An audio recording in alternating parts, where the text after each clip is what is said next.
मैं शिव अरोड़ा जी विधायक जी से भी सवाल करना चाहूंगा, आज तक आपने अंकिता हत्याकांड पर एक भी शब्द बोला? क्या अंकिता भंडारी हिंदू नहीं है? क्या अंकिता भंडारी सनातनी नहीं है? सीबीआई जांच करा दीजिए, आपके नेता पाक साफ है तो बाहर निकल जाएंगे। मैं कह रहा हूं कि ये स्पेशल ट्रीटमेंट की डिमांड करना और जिन नेताओं पर आरोप लग रहे हैं उनको जांच से पहले क्लीन चिट देना, ये किस जिहाद के अंतर्गत आता है? शिव अरोड़ा जी, आपको ये बताना चाहिए। इसमें सवर्ण दलित कहां से आ गए? हिंदू मुसलमान कहां से आ गए? अन्याय अन्याय है, गलत है। आप अपने नेता का बचाव तो कर रहे हैं पूरा, लेकिन जो पीड़िता है, जो मसला है, उस पर आप एक शब्द नहीं कह रहे हैं, एक आंसू तक नहीं बहा रहे हैं। दुष्यंत कुमार गौतम कोई बहुत बड़ी तोप नहीं है शिव अरोड़ा जी। अंकिता हत्याकांड में जिन नेताओं के ऊपर आरोप लग रहे हैं उनको जांच से पहले क्लीन चिट देना आखिर कौन सा जिहाद है?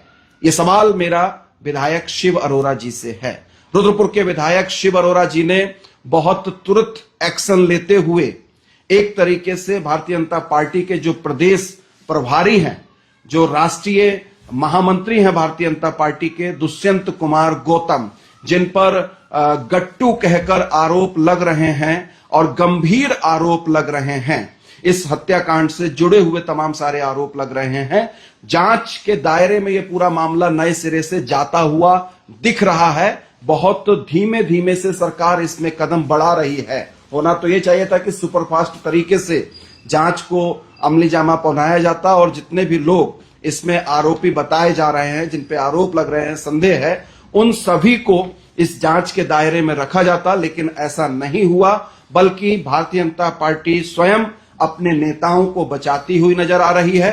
अपने तमाम मंत्री विधायकों को और संगठन को लोगों के बीच में उतार दिया है, अपने नेताओं की छवि को साफ सुथरा दिखाने के लिए। और सारा का सारा षड्यंत्र कांग्रेस कर रही है, उर्मिला जी को लाकर या अन्य लोगों को इसमें इन्वॉल्व कर ये बताने और जताने की कोशिश हो रही है। इसी आनंद फानन में हमारे रुद्रपुर के विधायक शिव अरोड़ा जी ने भी एक्शन लिया और उन्होंने जो स्क्रीन पर आप इस समय देख पा रहे हैं, शिव अरोड़ा जी क्षेत्रीय विधायक जी का ऑफिशियल फेसबुक अकाउंट है और इस फेसबुक अकाउंट पर उन्होंने पोस्ट लिखी है और अपना फोटो दुष्यंत कुमार गौतम जी के साथ साझा किया है।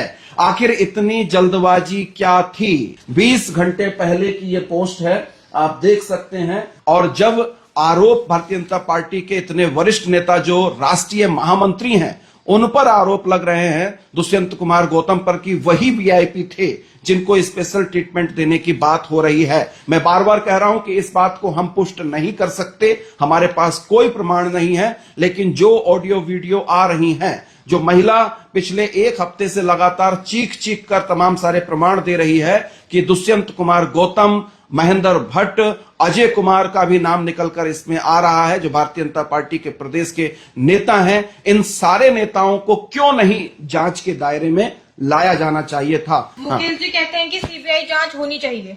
वो वही मुकेश प्रताप जी फिर से कहते हैं कि उस रिसोर्ट पर बुलडोजर चलाने का ऑर्डर किसने दिया?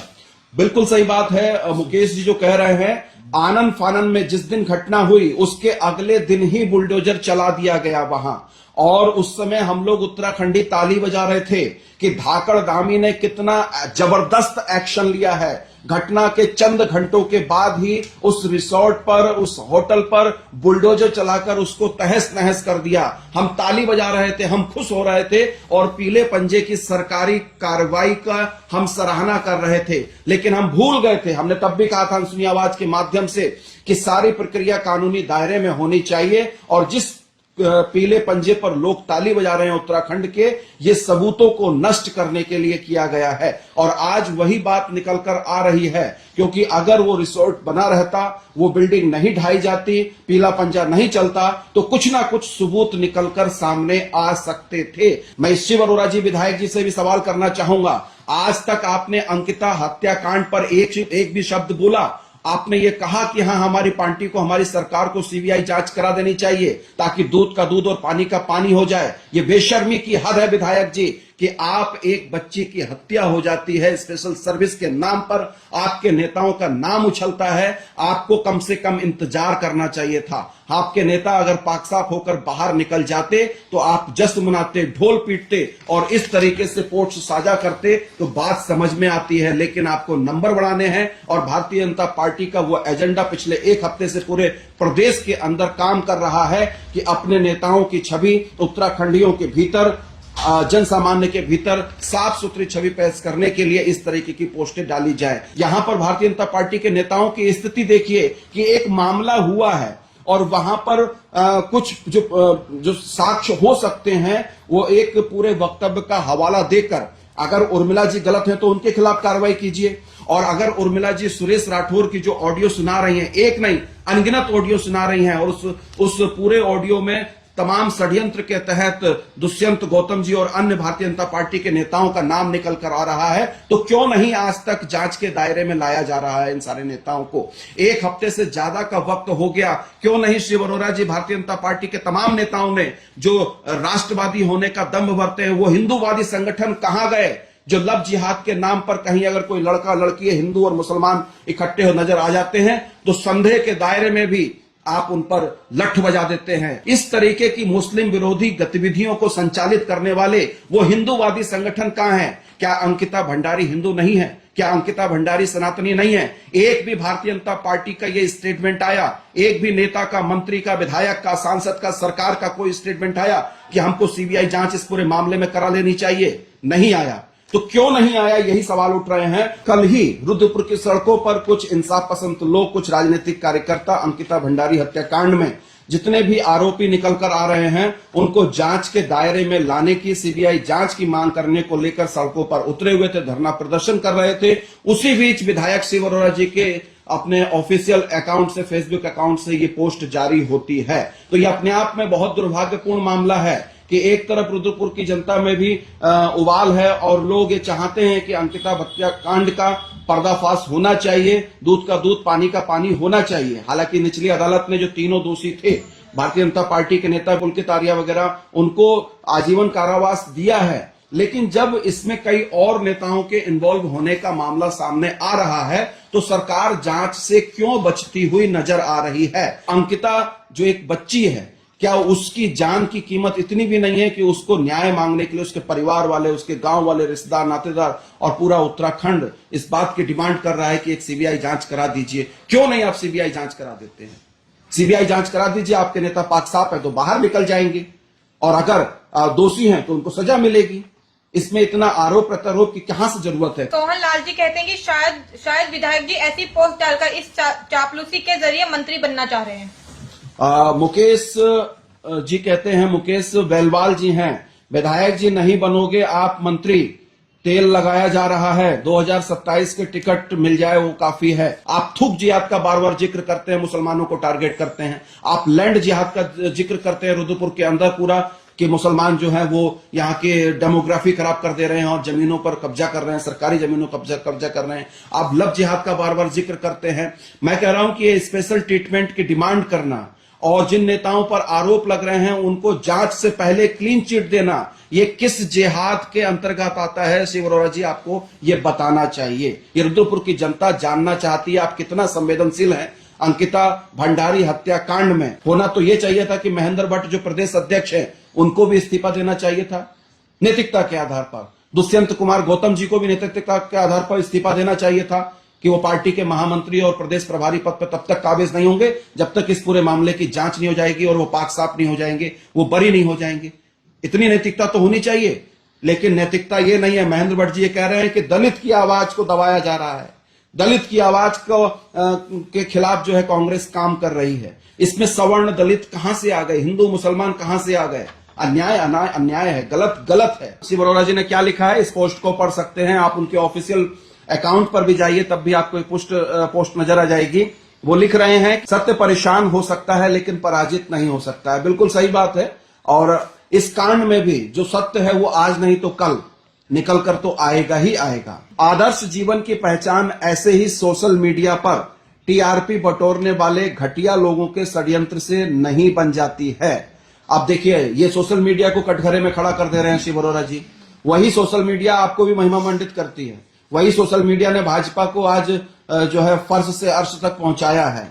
लेकिन आज आप उसी सोशल मीडिया को कह रहे हैं कि सोशल मीडिया सिर्फ अपनी टीआरपी बटोरने का काम कर रही है। उनके लिए आदर्श कार्यशैली, अनुशासित जीवन और सभ्यता संस्कार मायने रखते हैं। ये कह रहे हैं आप दुष्यंत कुमार गौतम जी के लिए। सादगीपूर्ण व्यक्तित्व श्रीमान दुष्यंत कुमार गौतम जी, भाई साहब जिन्होंने सैकड़ों बहन भाइयों को संगठन से जोड़ते हुए राष्ट्र सेवा के पथ पर अग्रसर करने में सदैव कठोर परिश्रम की है। हम कब डिनाई कर रहे हैं? ठीक है, राजनेता हैं, भारतीय जनता पार्टी के नेता हैं, तो उनका वही ना काम है, वो करेंगे। अगर इस पूरी पोस्ट में आप एक शब्द शिव अरोरा जी ये भी लिख देते कि हाँ, अंकिता भंडारी के लिए हमारी संवेदनाएं हैं और हम भी चाहते हैं कि वो दूध का दूध पानी का पानी हो, तब भी हम मान लेते कि ये पोस्ट आपकी जायज है, सही है। आप अपने नेता का बचाव तो कर रहे हैं पूरा, लेकिन जो पीड़िता है, जो मसला है, उस पर आप एक शब्द नहीं कह रहे हैं, एक आंसू तक नहीं बहा रहे हैं, आपकी एक संवेदना प्रकट नहीं हो रही है।